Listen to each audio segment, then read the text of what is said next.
If you're a beginner looking to invest in cryptocurrency in 2026, I'm about to give you the exact roadmap that separates people who actually build wealth in this space from those who lose money chasing hype. By the end of this video, you'll know the three specific cryptocurrencies that give you the best combination of safety, growth potential, and real world utility. And here's the thing, the third one on this list is the one most beginners completely overlook. So stick around because this one might surprise you. Let's start with the obvious choice that actually isn't obvious at all. Bitcoin remains the single most important asset in crypto, and here's why that matters more than ever heading into 2026. In January 2024, the Securities and Exchange Commission approved the first spot Bitcoin exchange traded funds in the United States, and that single decision unlocked institutional money on a scale nobody predicted. BlackRock alone gathered over $20 billion in Bitcoin ETF assets within weeks of launching. Fidelity, Franklin Templeton, and ARK Invest followed suit. We're talking about the same institutions that manage retirement accounts for millions of Americans, and now they have a direct path into Bitcoin. The April 2024 Bitcoin halving just happened, and that's not just some quirky crypto tradition. That's the event that historically triggers the biggest price movements over the following 12 to 18 months. Every 4 years, the reward for mining new Bitcoin gets cut in half, which means new supply hitting the market drops dramatically while demand from those ETFs keeps climbing. The last halving in 2020 preceded a run that took Bitcoin from around $9,000 to nearly $69,000 by November 2021. We're not promising that same outcome. Nobody can. But the structural dynamics right now are actually more favorable than any previous cycle because the demand side exploded with institutional adoption while the supply side just got cut in half. Now, I know what some of you are thinking. Bitcoin is expensive. It feels like the ship has already sailed. And that's exactly the wrong way to look at it. You don't need to buy a whole Bitcoin. You can buy $50 worth. You can buy $20 worth. Fractional investing removes that psychological barrier entirely. The real question isn't whether Bitcoin is too expensive. It's whether you think the largest cryptocurrency by market cap, the one with the most institutional adoption, the one with a fixed supply of 21 million coins that will ever exist, whether that asset still has room to grow over the next 5 to 10 years. If you believe in the long-term trajectory of crypto at all, Bitcoin isn't a risky bet. It's the foundation. All right, so Bitcoin is the anchor. Now let's talk about the layer that actually makes the whole ecosystem useful. Ethereum is the blockchain that runs everything from decentralized finance protocols to NFT marketplaces to the infrastructure behind some of the biggest companies in the world. And here's what most beginners miss about Ethereum. It's not just a cryptocurrency. It's a platform. When you hold Ethereum, you're not just holding an asset. You're holding access to a network that processes millions of transactions every single day and powers applications that handle billions of dollars in value. Think about it this way. The Ethereum network settled over $300 billion in decentralized finance transactions in 2023 alone.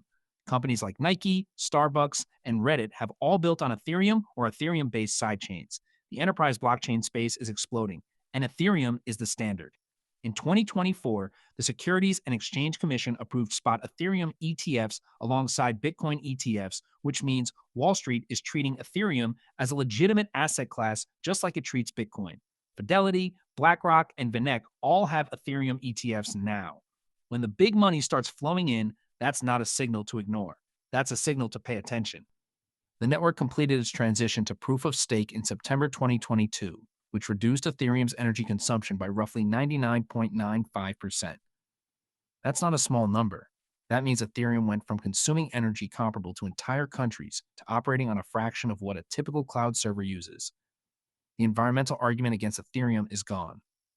What's left is a network that's faster, cheaper, and more scalable than it was 2 years ago, with a development community that numbers in the tens of thousands of contributors worldwide. If this is making sense so far and you want a place to start with real, actionable advice, go ahead and hit that subscribe button. I drop videos like this every week, breaking down exactly how to navigate the crypto space with clarity and confidence. The best part is coming up next, and it's the one most people never see coming. Okay, here's the one I've been saving. Most crypto videos for beginners stop at Bitcoin and Ethereum, and that's fine as far as it goes. But there's a third cryptocurrency that combines the stability of a proven network with growth potential that neither Bitcoin nor Ethereum can match right now, and that is Solana. Now, I know what the veterans in the audience are thinking. Solana has had network outages. It had issues in 2022. Those are real criticisms, and I'm not going to pretend they didn't happen. But here's what changed. Solana processed over 65 billion transactions in 2023.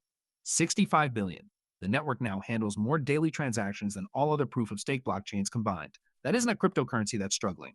That's a network that's winning by a landslide. Here's why Solana matters specifically for beginners in 2026. Speed.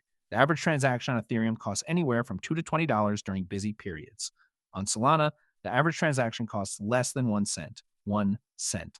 For anyone building real applications, for anyone trying to actually use cryptocurrency for payments or DeFi or gaming, those transaction costs are everything.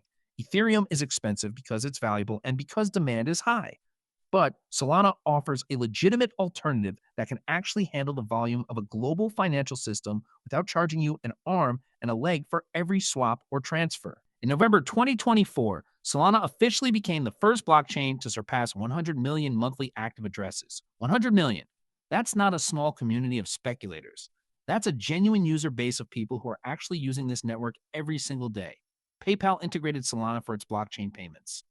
Coinbase listed Solana-based tokens and expanded its Solana support throughout 2024. The institutional infrastructure around Solana is growing fast, and it's doing it under the radar while everyone focuses on Bitcoin and Ethereum. Here's the part that most beginners never hear. The Solana ecosystem has over 5,000 decentralized applications running on it right now. 5,000. That includes some of the most innovative projects in DeFi, NFT marketplaces, gaming platforms, and payment solutions. When you invest in Solana, you're not just buying a cryptocurrency. You're getting exposure to an entire ecosystem of builders creating real products that real people use. The developers aren't building on Solana because it's trendy. They're building on it because the technology works and the costs make sense. Let that sink in for a second. Bitcoin as your foundation with institutional backing and a halving cycle that historically delivers. Ethereum as your platform exposure with ETF legitimacy and enterprise adoption. Solana as your growth play with transaction costs under a penny and an ecosystem that just crossed 100 million users. That's a portfolio that balances safety, utility, and explosive potential. And here's the truth that separates successful crypto investors from the ones who get wrecked chasing the next meme coin. You don't need 20 different cryptocurrencies. You need 3 that each serve a specific purpose. Build that foundation first. Everything else is noise. So there you have it. 3 specific cryptocurrencies that give you the best entry point into crypto in 2026, backed by real data, real adoption numbers, and real institutional investment. Bitcoin, Ethereum, and Solana. Each one earns its place in a beginner's portfolio for a different reason, and together they give you exposure to the entire crypto ecosystem without the complexity and risk of chasing every new project that pops up on social media. If you got value from this, share it with someone who's just starting out and overwhelmed by all the noise online. Hit the subscribe button if you haven't already, because I'm going to keep putting out content like this every week, cutting through the hype and giving you the information you actually need to make smart decisions. And if you want to know exactly how to set up your first crypto wallet and start building this portfolio step by step, that video is already waiting for you right here. See you in the next one.